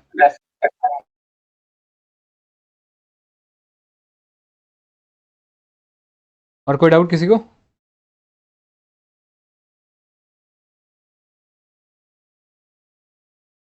ठीक है, फिर आगे चलते हैं। नेक्स्ट देखो, नेक्स्ट है WTO। तो अभी इंडिया ने एक अपील फाइल किया था against the ruling of WTO dispute settlement body, जिसमें उन्होंने माना था कि India violated zero tariff commitment under information technology agreement, ठीक है। तो ये न्यूज़ एक तो पता होना चाहिए कि क्यों WTO ने इंडिया के ऊपर एक अगेंस्ट में रूलिंग दिया था, ठीक है, कि इंडिया ने जो इंफॉर्मेशन टेक्नोलॉजी एग्रीमेंट है उसके अंदर जो ज़ीरो टेरिफ कमिटमेंट था उसको फुलफ़िल नहीं किया है, राइट। तो ये इंडिया ने अब उसके अगेंस्ट अपील किया है। तो बात कर रहे थे डिस्प्यूट सेटलमेंट कैसे होता है। आपको पता है ग्लोबल ट्रेड के लिए हमारे पास जो सबसे बोल सकते हैं बड़ी बॉडी है दैट इज़ WTO। अगर लेट्स से कोई फ्री ट्रेड एग्रीमेंट्स के जो भी कानून या एग्रीमेंट्स बनाए गए उसका कोई पालन नहीं करता या उन रूल्स को ब्रेक करता है, तो ऐसे में जो भी एग्रीड कंट्री है वो उस अक्यूज जो कंट्री है उसको यहाँ पे ले जा सकती है और उसके खिलाफ प्रोसीडिंग चला सकती है, ठीक है। तो अब जो प्रोसीडिंग चलेगी तो उसमें जो भी डिस्प्यूट है उसको सेटल करने के कई तरीके हो सकते हैं, ठीक है। तो मेनली 2 तरीके हो सकते हैं, या तो पार्टीज आपस में एक डायलॉग के थ्रू म्यूचुअली एग्रीड सोल्यूशन निकाल लें, विच इज़ द बेस्ट थिंग, ठीक है। आपस में झगड़ा सुलझा लें तो वो तो बेस्ट रहेगा। लेकिन अगर झगड़ा नहीं सुलझा पाते हैं तो ऐसा क्या करेंगे, फिर वो WTO में आएंगे और WTO में एडजुडिकेशन करने की कोशिश करेंगे, मतलब अपना जो है मैटर वो एक किसी अपीलेट बॉडी को सुनाएंगे और वो अपीलेट बॉडी उसके ऊपर डिसीजन देगी, ठीक है। तो एडजुडिकेशन कैसे होगा, एक पैनल बनाया जाएगा उस डिस्प्यूट को सॉल्व करने के लिए। पैनल जो भी अपनी रूलिंग देगा उसको फिर दोनों कंट्रीज को फॉलो करना पड़ेगा। लेकिन लगता है किसी कंट्री को कि ये जो रूलिंग है ये गलत आई है, तो उनके पास एक अपीलेट बॉडी के पास जाने का भी एक प्रावधान होता है कि वो उस अपीलेट बॉडी के पास जो पैनल का जो डिसीजन है उसको अपील कर सकते हैं। ठीक है, अब अपीलेट जो प्रोसेस है इसमें क्या क्या स्टेप्स होंगे। ठीक है, तो इसमें एक चीज़ पता होना चाहिए, जब दोनों पार्टीज अपने आप में जो डिस्प्यूट है उसको रिजॉल्व नहीं कर पाते हैं तो वो WTO को अप्रोच करते हैं for the establishment of dispute settlement panel. जब डिस्प्यूट सेटलमेंट पैनल अपना डिसीजन दे देता है और दोनों पार्टीज को एग्री हो जाता है वो चीज़, तो उसको वो इम्प्लीमेंट करवा देते हैं। अगर लेट्स से किसी पार्टी को ऐसा लगता है कि डिस्प्यूट सेटलमेंट पैनल ने सही डिसीजन नहीं दिया है तो उस डिसीजन को चैलेंज किया जा सकता है अगेंस्ट WTO's अपीलेट बॉडी। ठीक है, लेकिन एक चीज़ आपको पता होना चाहिए अभी, क्योंकि WTO की जो अपीलेट बॉडी थी during the time of Trump, वहाँ पे बहुत सारे डिसीजन US के अगेंस्ट आए थे। तो उन्होंने क्या किया, क्योंकि WTO के अंदर जो डिसीजन होता है कोई भी कंसेंसस के थ्रू होता है। ठीक है, तो बेसिकली US ने क्या किया, ये जो अपीलेट बॉडी है इसके अंदर जो पोस्ट थी, मतलब जो ऑफिशियल्स यहाँ पे अपॉइंटेड थे, अब उसको ब्लॉक करना चालू कर दिया। तो वर्चुअली ये जो बॉडी है अब इसमें उतने मेंबर्स हैं ही नहीं जिसके थ्रू ये बॉडी एक्चुअली फंक्शन कर सके। ठीक है, तो ये US ने ब्लॉक कर दिया appointment to the appellate body, जिसकी वजह से कहीं ना कहीं डिस्प्यूट सेटलमेंट करने का एक जो हमारे पास फोरम था अब वो बचा नहीं है। तो अब ये कब वापस से इसको रिवाइव कैसे करेंगे वो देखने वाली बात होगी, वो फ्यूचर का हम कह सकते हैं कि इवेंट रहेगा, बट जब होगा तब देखेंगे। अभी के लिए बस इतना जान लो, ये जो अपीलेट बॉडी है इट इज़ डिसफंक्शनल। आगे चलते हैं। लेट्स से अगर सपोज ये अपीलेट बॉडी ने भी डिसीजन दे दिया और जो कंट्री है वो फिर भी डिसीजन नहीं मान रही है तो इसके अगेंस्ट कुछ और काउंटर मेजर्स लिए जा सकते हैं। ठीक है, तो ये पता होना चाहिए। अब WTO के बारे में बात कर लेते हैं। It is the only global forum for setting the rules of international trades. International trade को अगेन फ्री एंड ओपन बनाना है ताकि सब कंट्रीज इजीली ट्रेड कर सके, उससे रिलेटेड ये WTO बॉडी है। मरक्केश एग्रीमेंट के थ्रू इसे बनाया गया था, which was signed in 1994 at the conclusion of Uruguay round of multilateral negotiation. ठीक है, तो मरक्केश एग्रीमेंट के थ्रू फॉर्म हुआ था 1994 में, और Uruguay round of multilateral trade negotiation जो थी वो कंप्लीट हो गई थी। इसके बाद नेक्स्ट देखो, WTO is the successor to the GATT। GATT क्या है? General agreement on tariff and trade, which was founded in 1948। ठीक है, तो उसको रिप्लेस किया हम लोगों ने थ्रू द WTO। राइट, इसमें एक चीज ध्यान दो, टैरिफ और ट्रेड लिखा है, यहाँ पे सर्विसेज नहीं थी। राइट, तब हमारी सर्विसेज इंडस्ट्री इतनी डेवलप ही नहीं थी, तब लार्जली जो ट्रेड था केवल गुड्स में होता था। ये चीज़ याद रखनी है। अब WTO के अंदर 164 मेंबर्स हैं इंक्लूडिंग इंडिया। अब कोई भी लेट्स से अभी रिसेंटली हम लोगों ने डिस्कस भी किया था थोड़ी देर पहले, investment facilitation agreement under the WTO, याद रखना 2017 में लॉन्च हुआ था by a group of developing and least developed WTO countries. तो ये एक जॉइंट इनिशिएटिव है जिसके अंदर जो मल्टीलेटरल एग्रीमेंट्स तैयार किए जाएंगे on investment facilitation for the development that will improve investment and business climate in developing and least developing countries. ठीक है, तो एक मल्टीलेटरल एग्रीमेंट बनेगा जिसका मेन फोकस होगा कि जो डेवलपिंग और लीस्ट डेवलप कंट्रीज है उसके अंदर इन्वेस्टमेंट को इम्प्रूव किया जाए और वहाँ का जो बिजनेस एनवायरनमेंट है उसे बढ़ावा मिले। ठीक है, तो ये याद रखना, और इसमें इंडिया नहीं है। राइट, तो ये भी अगेन एक इम्पॉर्टेंट डिटेल है जो आपको पता होनी चाहिए about the investment facilitation agreement of WTO। ठीक है, अब आगे चलते हैं। नेक्स्ट देखो, रिलेटेड न्यूज़। तो रिलेटेड न्यूज़ इसमें बस यही काम का है कि ये जो डेवलपिंग कंट्री का जो स्टेटस है ये आपको कैसे मिलता है। तो this is according to the WTO norms. Developed और डेवलपिंग कंट्रीज़ क्या होती हैं, ऐसा कुछ क्राइटेरिया डिफाइंड नहीं है।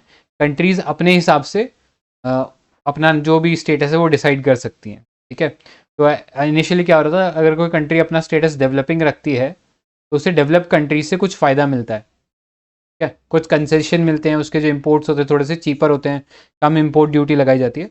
लेकिन ये जो डेवलपिंग का जो स्टेटस था, चाइना ने बहुत इसका मिसयूज़ किया है। अभी भी अपने आप को डेवलपिंग कंट्री बताता रहता है जबकि उसकी इकोनॉमी बहुत ज़्यादा एडवांस हो चुकी है। ठीक है, सो US ने अभी एक पॉलिसी निकाल कर चाइना को बेसिकली डेवलपिंग कंट्री का जो स्टेटस है उससे डी रिकग्नाइज कर दिया, मतलब अब उससे वो डेवलप्ड कंट्री मानेंगे।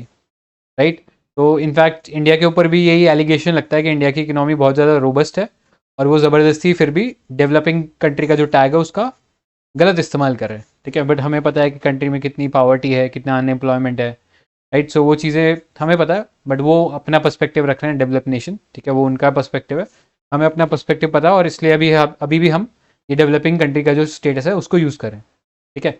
लेकिन अगर किसी कंट्री को लीस्ट डेवलप कंट्री का स्टेटस देना है तो ये कौन देता है? ये यूएन देता है।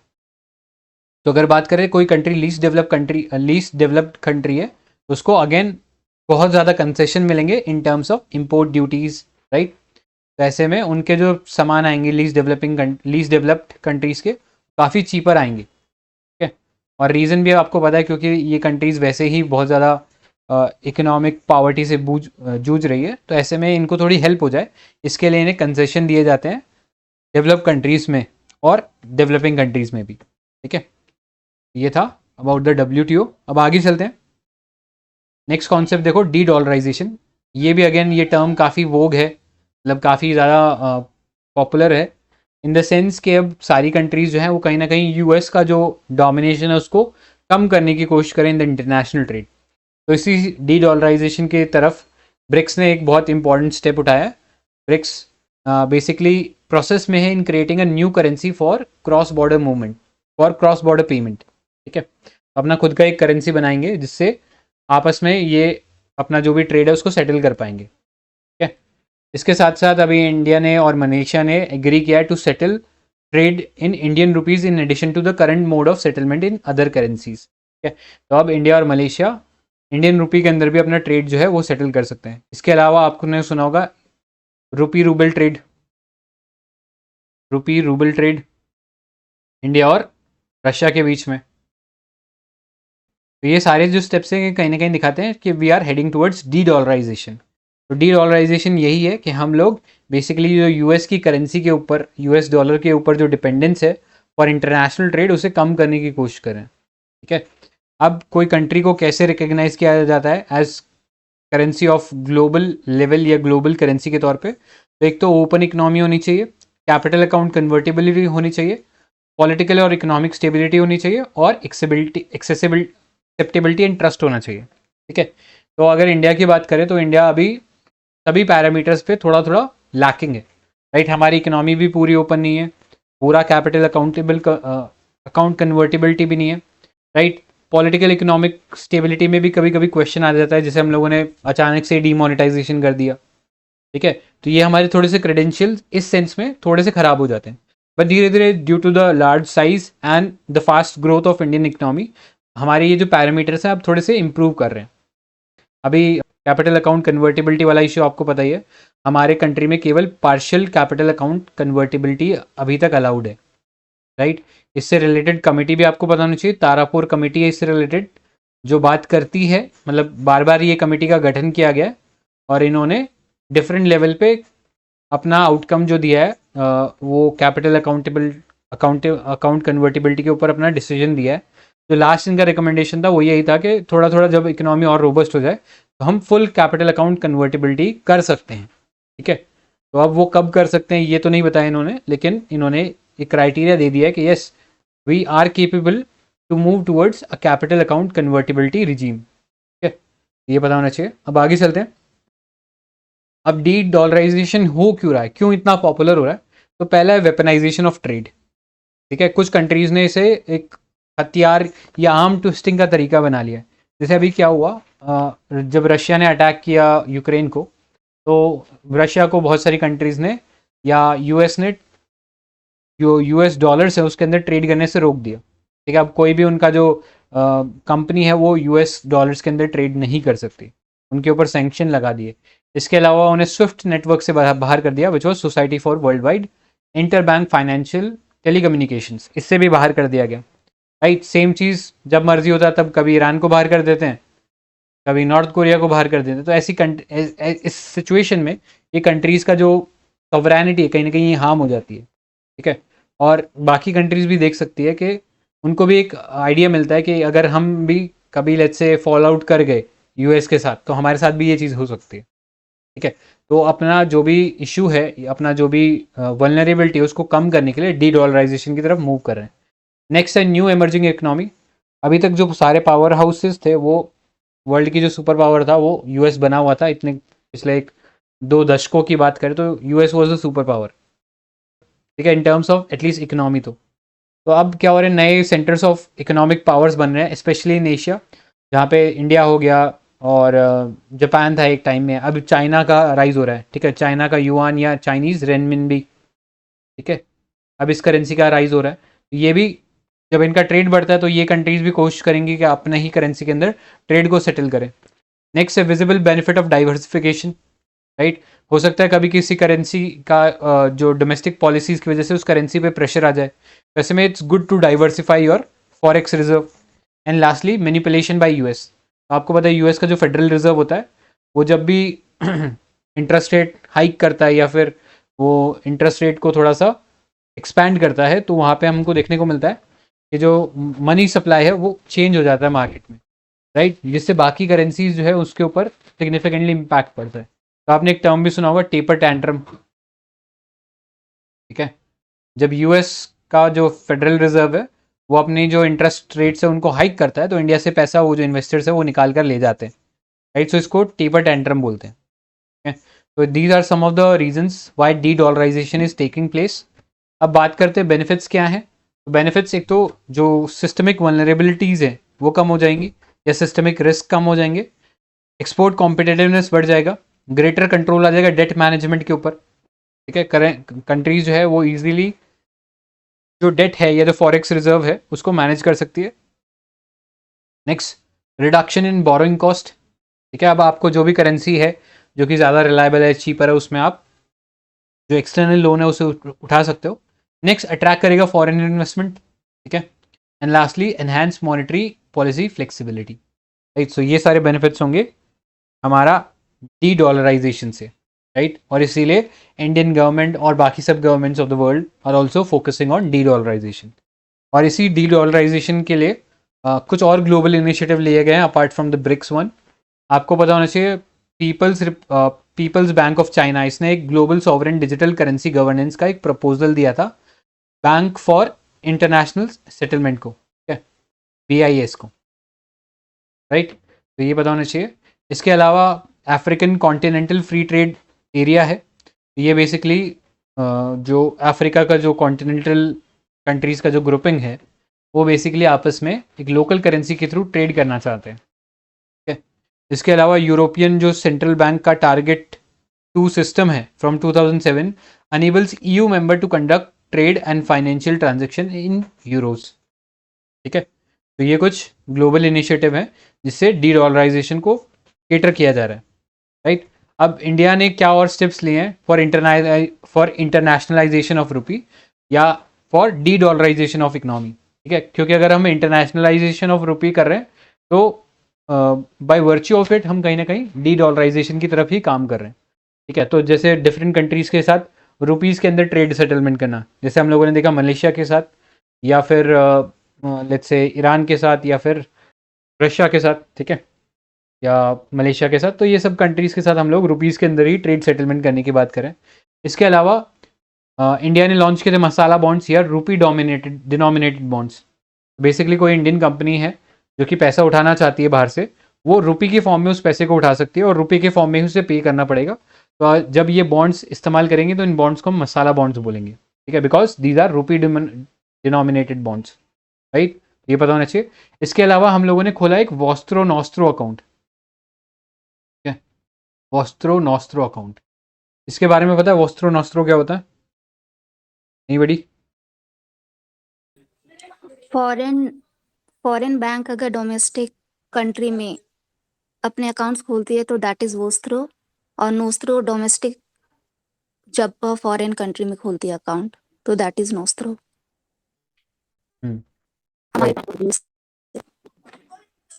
तो ये याद रखना, नॉस्त्रो मतलब जो बैंक अकाउंट्स फॉरेन कंट्रीज के अंदर है लेकिन इंडियन करेंसी के अंदर है, ठीक है। मतलब लेट्स से US का मान लो कोई बैंक ऑफ अमेरिका ले लो, उसने एक अकाउंट खोल रखा है हमारे किसी इंडियन बैंक का, लेट्स से SBI का, और वहाँ पे वो जो SBI का जो अकाउंट है वो लोकल करेंसी में यानी रुपीज़ के अंदर है, तो वो चीज़ हो गया नॉस्त्रो अकाउंट। वॉस्त्रो अकाउंट क्या होता है? Vostro account bank of America का जो अकाउंट इंडिया के अंदर खुला हुआ है, लेट्स से SBI की ब्रांच में, which is denominated in US dollars, तो उसको वोस्त्रो बोलेंगे, ठीक है। तो वोस्त्रो क्या है? Bank of America account in let's say SBI, और किस में? डॉलर्स में। नॉस्त्रो क्या है? लेट्स से एसबीआई का अकाउंट जो है कहाँ पे है? इन बैंक ऑफ अमेरिका, अमेरिका के अंदर ही, और कौन सी करेंसी में? रुपीज़ के अंदर है, ठीक है। तो ये होता है वोस्त्रो नॉस्त्रो अकाउंट।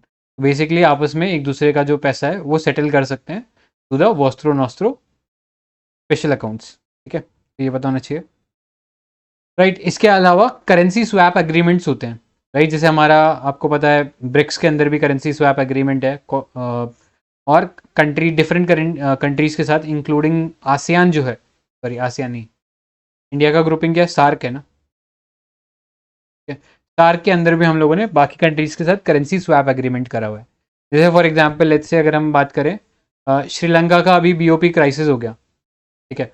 उसके पास जो भी उसकी लेनदारी थी उसको वापस पे करने के लिए वो सफिशिएंट फॉरेन एक्सचेंज था ही नहीं, तो हम लोगों ने क्या किया, श्रीलंका का जो करेंसी था उस वो लेके उसको उसके बदले में लेट्स से डॉलर दे दिया, ठीक है। अब वो डॉलर से उस पैसे का जो भी उसकी देनदारी है उसको सेटल कर सकता है, ठीक है। So that is how currency swaps work, ठीक है। तो अगर हमें कभी किसी करेंसी की ज़रूरत पड़ती है तो currency swap through currency swaps का हम इस्तेमाल करके वो जो कंट्री है उसे डिफरेंट करेंसी दे सकते हैं, या लेट्स से इंडियन रुपी भी दे सकते हैं, ताकि वो अपना जो भी आउटस्टैंडिंग डेट है उसको फुलफिल कर सके या सर्विस कर सके। इसके अलावा जो एशिया में अभी एशियन क्लियरिंग हाउस या यूनियन बनाया गया है, जिससे डोमेस्टिक जो कंट्रीज़ हैं एशिया के अंदर, ठीक है, जो डोमेस्टिक इकनॉमीज़ हैं वो जो भी रीजनल ट्रेड है उसको सेटल कर सकें in their domestic currencies, clear. तो ये सब कुछ स्टेप्स लिए गए हैं फॉर द डी डॉलराइजेशन या इंटरनेशनलाइजेशन ऑफ रुपी, ठीक है। इतने पार्ट में कोई डाउट है, कोई क्वेश्चन है तो पूछिए। ब्रिक्स ने अभी अपनी मेंबरशिप एक्सपैंड की है, कौन कौन से नई कंट्रीज ने ब्रिक्स ज्वाइन किया है अभी? Saudi Arabia, UAE, Ethiopia, Iran. हाँ, और इजिप्ट ने। राइट, तो ये भी अगेन काफ़ी सिग्निफिकेंट डेवलपमेंट रहने वाला आने वाले कई सालों तक, ठीक है। तो टोटल आई गेस 11 मेंबर्स हो गए हैं अब, है ना। मतलब आई थिंक और फॉर्मलाइज तो नहीं हुए हैं अभी तक 10 शायद। नहीं नहीं, वो हो गए ना, 5 न्यू मेंबर्स ने ज्वाइन कर लिया 2023 में। ईरान का पता नहीं, एक कंट्री का वो था, डाउट था, मतलब उसने उसने पहले इनवाइट किया गया था लेकिन फॉर्मली ज्वाइन नहीं किया था, लेकिन अब शायद कर लिया है। वो अर्जेंटीना था, अर्जेंटीना बैक्ड आउट। हाँ, हाँ मतलब ऐसा था 2023 के अंदर इन्होंने बोला था, ये 5 कंट्रीज़ को इनवाइट किया था, तो they will become full time member from अभी 2024 से ही फुल टाइम मेंबर्स बन गए हैं, ठीक है। याद रखना, Egypt, Ethiopia, Iran, Saudi Arabia और यूएई जो है ये तो बन चुके हैं, राइट। अर्जेंटीना का थोड़ा सा इशू चल रहा है, पता लगेगा आगे क्या फाइनल आउटकम निकलेगा, ठीक है। ऑलराइट, और कोई क्वेश्चन किसी का या कोई एडिशन? ठीक है, आगे चलते हैं। करेंसी स्वैप्स एग्रीमेंट सर एक बार बता दीजिए।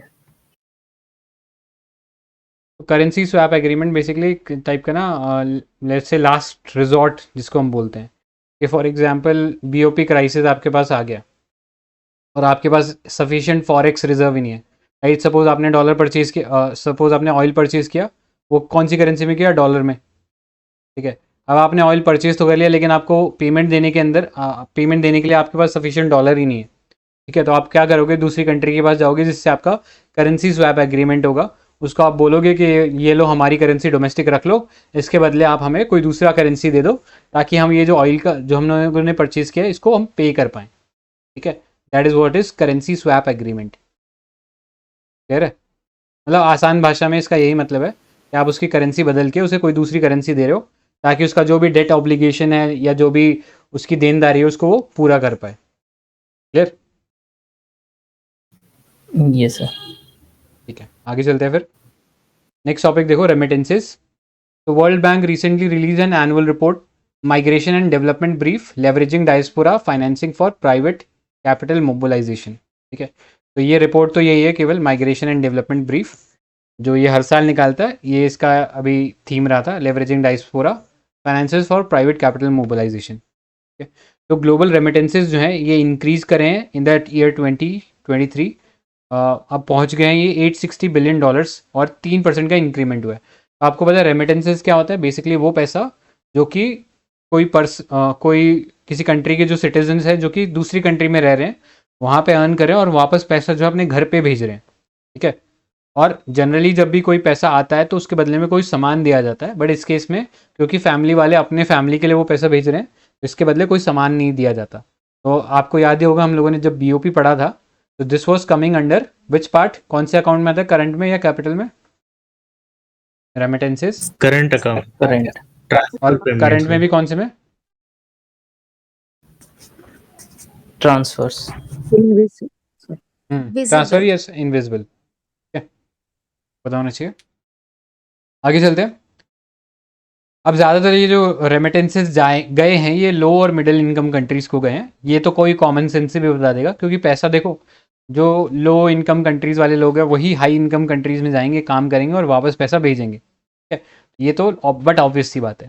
बट इसका सबसे बड़ा बेनिफैक्टर कौन है? तो हम लोगों को पता होना चाहिए, और ये शायद हम लोगों ने डिस्कस भी किया था कि सबसे ज़्यादा रेमिटेंस रिसीव करने वाला कंट्री है इंडिया। ठीक है, इंडिया वॉज फर्स्ट, उसके बाद मेक्सिको था और थर्ड चाइना था। तो ये हम लोग पहले भी रैंकिंग डिस्कस कर चुके हैं, राइट। और अगर बात करें इंडिया में सबसे ज़्यादा रेमिटेंसेस कौन से स्टेट में आता है, तो यू शुड नो सबसे ज़्यादा महाराष्ट्र में है, देन केरला में है, and lastly Tamil Nadu.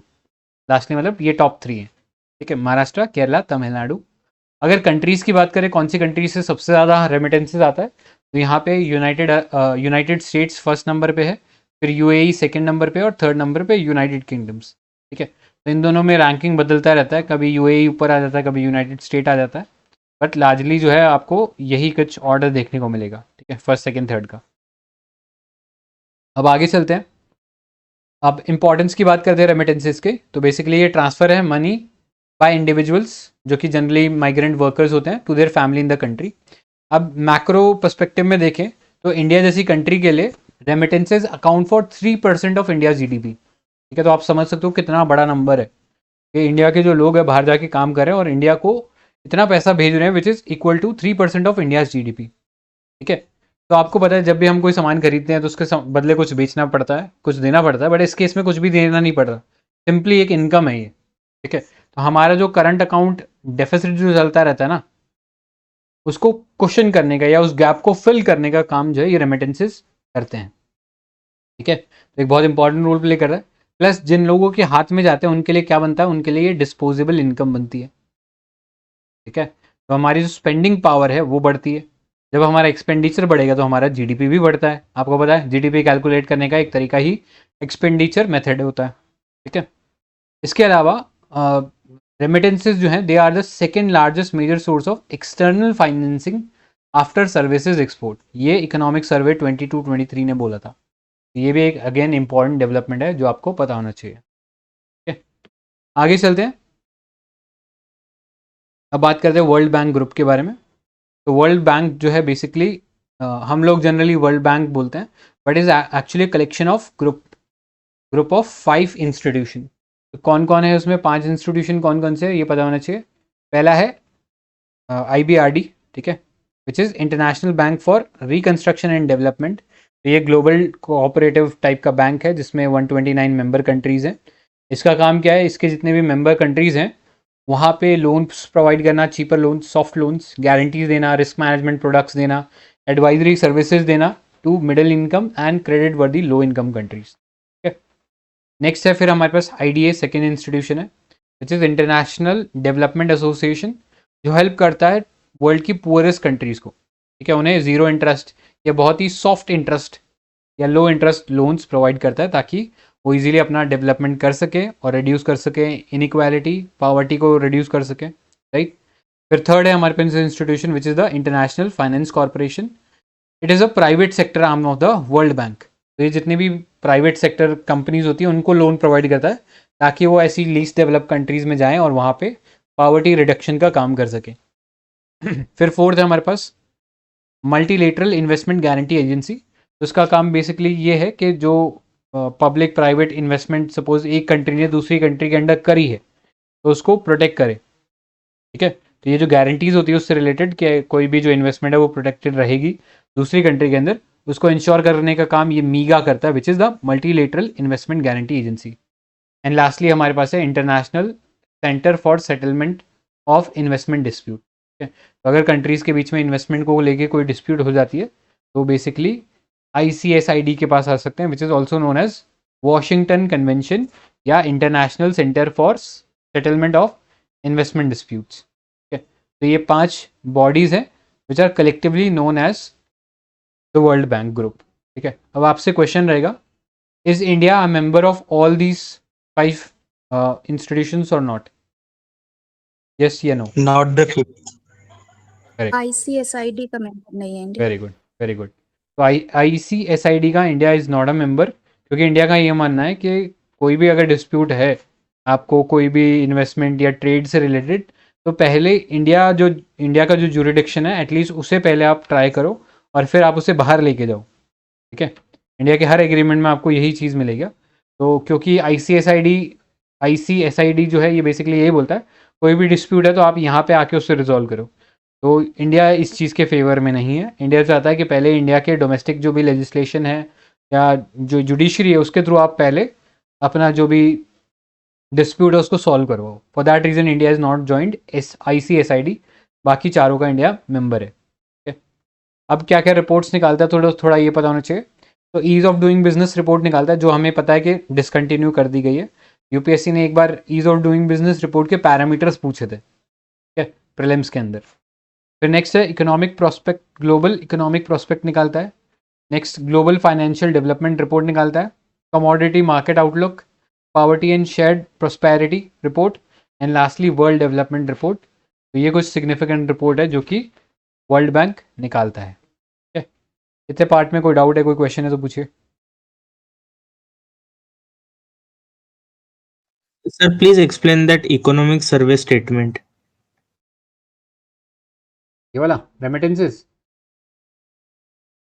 Right, sir. तो बेसिकली यही बोला गया है कि जो पैसा हमें आ रहा है एक्सटर्नल फाइनेंसिंग से, मतलब लेट्स से हम सर्विसेज एक्सपोर्ट कर रहे हैं तो हमें क्या मिल रहा है, डॉलर्स मिल रहे हैं ना इसके बदले, ठीक है। तो ये पैसा जो बाहर से आ रहा है अगर उसके टर्म्स में देखें तो सबसे ज़्यादा पैसा हमें आता है सर्विस एक्सपोर्ट से, क्योंकि हमें पता है हमारा जो सर्विसेज है वो ट्रेड सरप्लस है ना, सर्विसेज में हमारा ट्रेड सरप्लस है, वहाँ से हमें बाहर से पैसा मिल रहा है। उसके बाद अगर कोई चीज़ में हमें सबसे ज़्यादा बाहर से पैसा मिल रहा है तो दैट इज़ रेमिटेंसेस। तो यही कह रहा था ये इकोनॉमिक सर्वे का, ठीक है। Okay, sir. Thank you, sir. Alright, तो फिर आज के लिए यहीं एंड करते हैं। और तो आई गेस किसी को कोई क्वेश्चन या कोई एडिशन तो नहीं करना ना?